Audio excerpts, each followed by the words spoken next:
10 hari sebelum menjelang pergantian tahun 2019, aku, Eko, Andik merencanakan pendakian kami ke Lawu.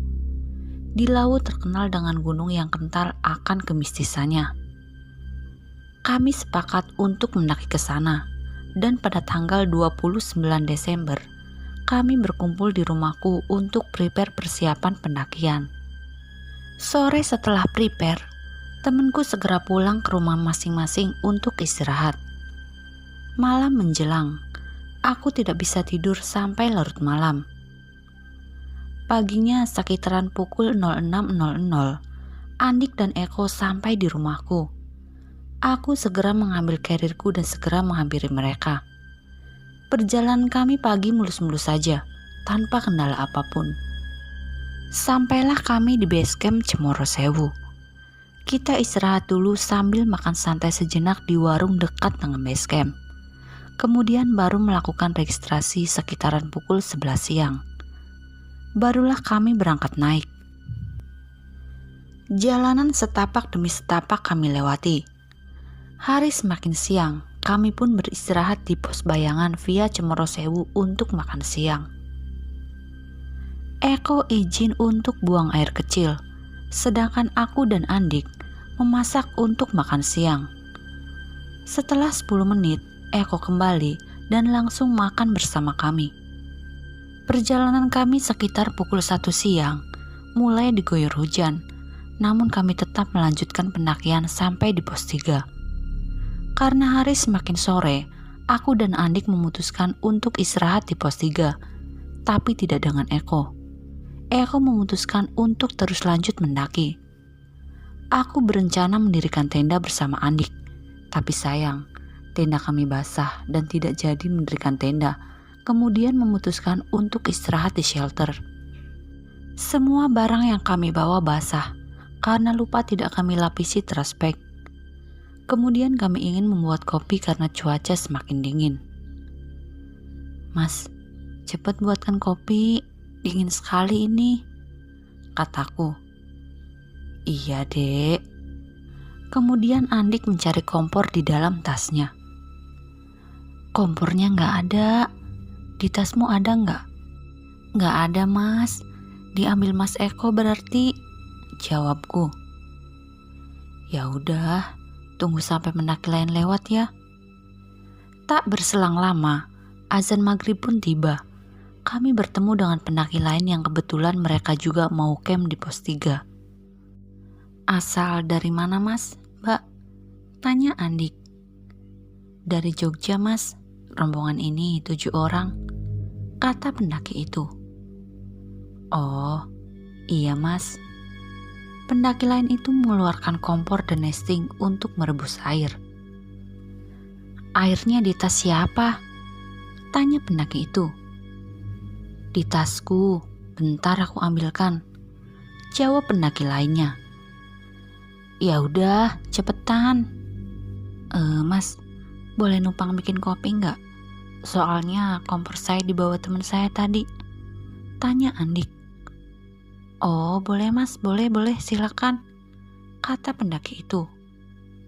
Hari semakin gelap dan pendaki-pendaki banyak yang camp di pos 3.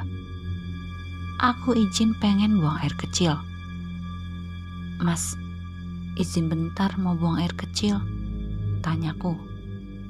"Iya, jangan jauh-jauh dari pos 3.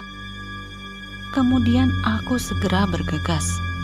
Waktu buang air kecil, seperti ada mata merah menyala melihat ke arahku. Kemudian aku cepat-cepat dan memanggil nama temanku. "Mas Andik." "Iya, kenapa, Dek?" jawab Andik. "Tadi pas buang air kecil ada yang ngeliatin aku, matanya merah." "Gak apa-apa, jangan takut. Kalau takut malah semakin ditakut-takutin," kata Andik. "Iya, Mas." Aku kemudian kembali ke shelter untuk istirahat.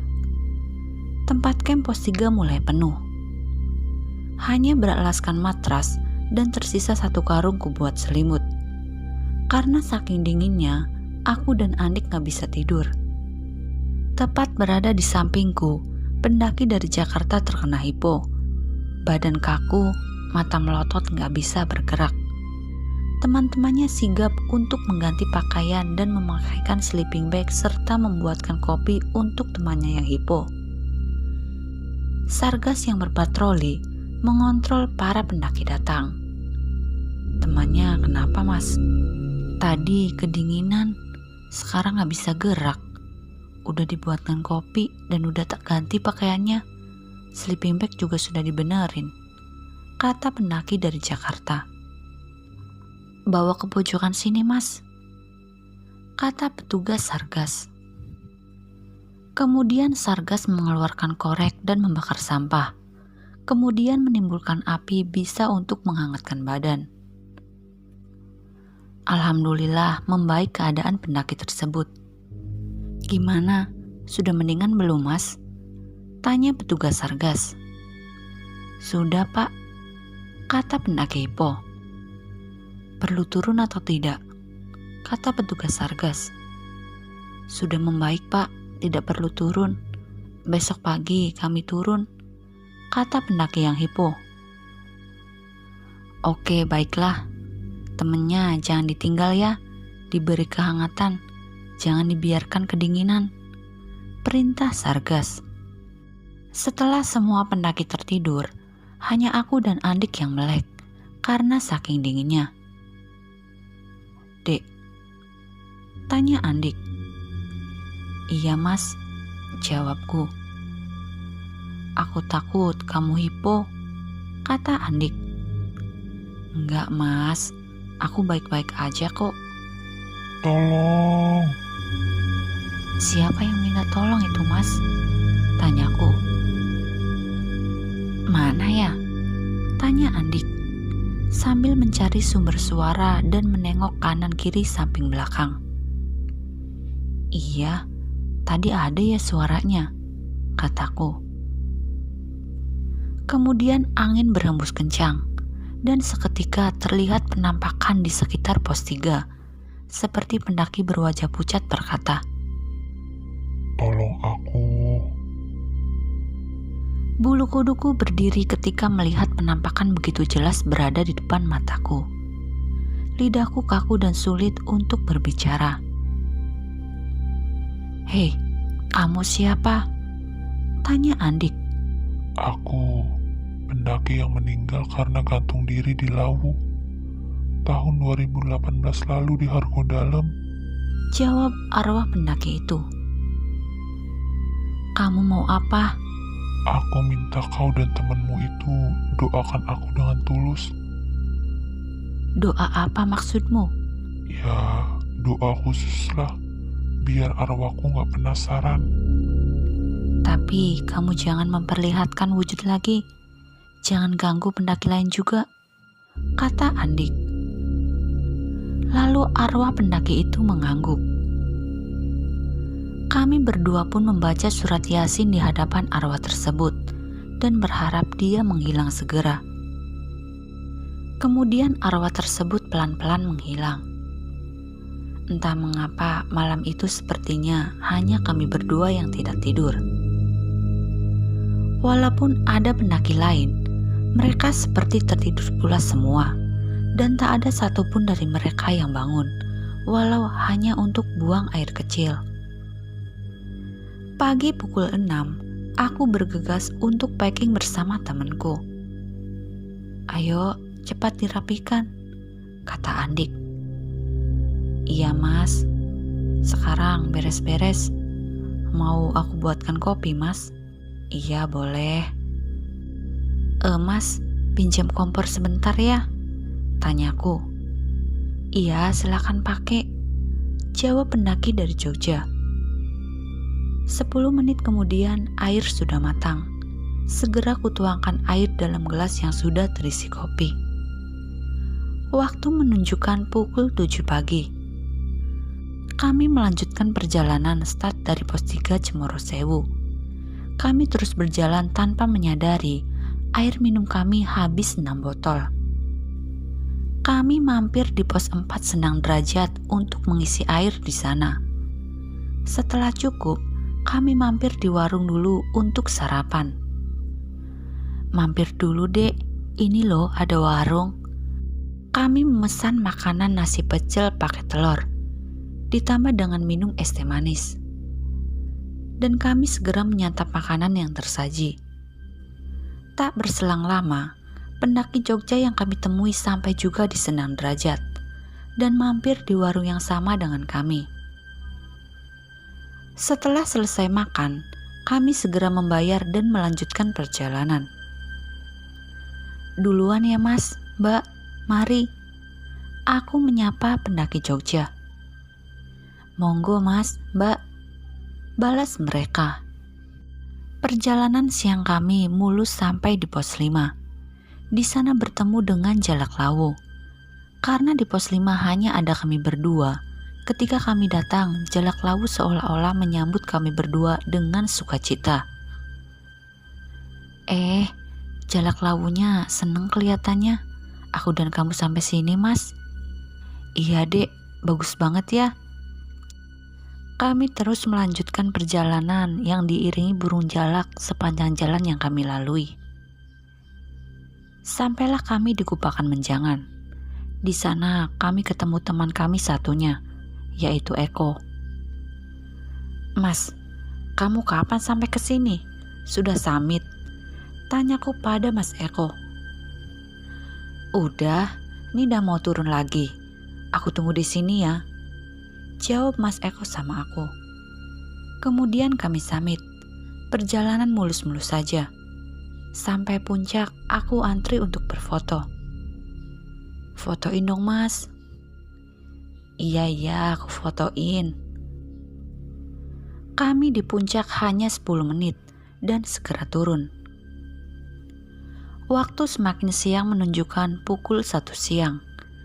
Aku segera turun dan sampai di Kupakan Menjangan kurang lebih pukul 2 siang. Kami istirahat di Bulak Peperangan. Sini dek, berhenti dulu di sini, kata Mas Eko. Iya mas. Oke bro, jawab Mas Andik. Lah, ketiga temenmu ini siapa mas? Tanyaku pada Mas Eko. Ini pendaki Bojonegoro. Semalam aku ikut rombongannya karena tenda kalian yang bawa. Kemudian aku pamit masuk tenda dan tidur. Seperti nyata ketemu penunggu Sendang Derajat dan aku diizinkan mengambil airnya untuk dibawa pulang untuk obat ibu. Andik kemudian masuk tenda dan menyusul tidur. Eko beserta 3 pendaki lainnya masih berbincang di depan tenda. Sekitar pukul 3 sore, aku terbangun dan Mas Andik juga terbangun. Ini mas mbak kopinya, kata pendaki Bojonegoro. Terima kasih mas, kata kami dan langsung meminumnya. Udah jam 15 lebih 30 menit, yuk rapi-rapi, kata pendaki Bojonegoro. Pukul 16.00 baru lanjut perjalanan. Akhirnya kami jadi berenam. Kami segera turun dan pukul 5 sore sampai di Sendang Derajat. Kemudian aku mengambil air lagi di Sendang Derajat sebanyak 3 botol. 2 botol untuk minum selama perjalanan dan 1 botol aku bawa pulang. Kami istirahat lagi di warung untuk makan sore. Setelah itu lanjut perjalanan. Setelah selesai, kami berenam langsung membayar dan langsung melanjutkan perjalanan. Perjalanan kami turun dari pos 5 menuju pos 4 mulus tanpa kendala. Turun dari pos 4 menuju pos 3, salah satu pendaki Bojonegoro bernama Iwan kakinya keseleo. Kakiku, terdengar suara Iwan dari belakang. Kenapa Wan? Tanya Eko. Kakiku tadi kepentok batu sampai terkilir nih, jawab Iwan. Aku pijitin ya mas, kata Firda pendaki Bojonegoro. Iya, tapi jangan kencang-kencang. Dek, ambilin kain coklat sama salep di tas bagian depan, Mas Eko menyuruhku. Iya mas, ini mas. Lalu Mas Eko mengolesi kaki Mas Iwan dengan salep. Gimana Wan, coba berdiri? Iya ini mas, mendingan kok mas, jawab Mas Iwan. Gimana, mau lanjut? Iya lanjut aja, tapi pelan-pelan. Tak terasa hari sudah semakin gelap ya mas. Iya, ini juga sambil nyenteri jalan, kata pendaki Bojonegoro. Eko berada paling belakang sebagai sweeper, juga membawa senter. Sampai pos 3 menuju pos 2, perjalanan kami serasa aneh, tapi kami tak menghiraukannya, tetap menatap jalan ke depan. Perjalanan kami dari pos 3 menuju ke pos 2 hanya sekitaran 15 menit saja. Kami pun terheran.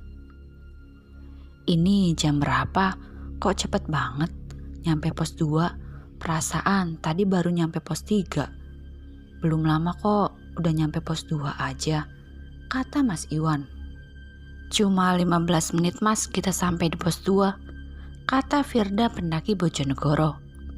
Tadi OTW jam berapa ya? Tanya Mas Eko. Jam 7, jawab Mas Iwan. Sekarang jam 7 lebih 15 menit, kata Firda pendaki Bojonegoro. Perjalanan kami mulus, hanya di Pohon Cemoro Sewu sebelum pos Bayangan. Kiri jalan kami melihat sekumpulan pendaki, entah itu pendaki beneran apa bukan. Dan kami pun menyapanya. Monggo mas, mbak, sapa Dery pendaki Bojonegoro. Tak ada jawaban dari mereka, hanya tatapan kosong. Kondisi turun hujan, kami melanjutkan perjalanan kami dan sampai di pos Bayangan. Dari pos Bayangan menuju base camp, menurut kami juga gak masuk akal, karena hanya memakan waktu 15 menit dan kondisi hujan lebat. Setengah 8 malam, kami sampai base camp dan berkumpul memastikan semua anggota lengkap. Wis lengkap mas, tanya Mas Iwan. Lengkap, jawab Mas Eko. Ayo sholat, ajak Firda. Dan kami pun akhirnya sholat bersama. Setelah 10 menit kami selesai menunaikan sholat isya, lalu kami berbincang karena cuaca masih hujan. Besok gimana kamu kerja? Tanya Dery kepada Iwan. Seharusnya sih udah pulang ini, jawab Mas Iwan. Lah, hujan begini, kalau diterobos kasihan kamu, kata Mas Dery. Inep aja di rumahku, ajak Mas Eko. Boleh mas, besok pagi lanjut ke Bojonegoro, jawab Mas Dery.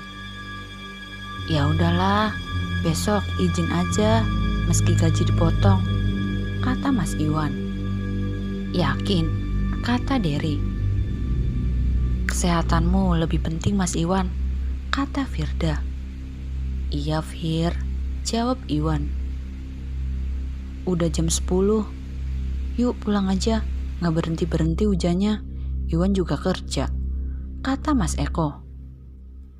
Perjalanan kami menuju Madiun hati-hati, karena setelah 2 hari terparkir di Cemoro Sewu, klakson motorku gak bisa berbunyi. Akhirnya jam 11, kami sampai di Madiun dengan selamat. Pendaki Bojonegoro keesokan harinya berpamitan pada Mas Eko untuk pulang. Makasih banyak ya mas, sudah diberi tumpangan dan jamuannya ya, kata Mas Iwan. Iya, kasih kabar kalau sudah sampai Bojonegoro. Jika kalian ingin berbagi cerita kepada kami, silahkan DM ke Instagram atau email kami yang ada di kolom deskripsi. Sekian dan terima kasih. Salam dari kami, keluarga pendaki.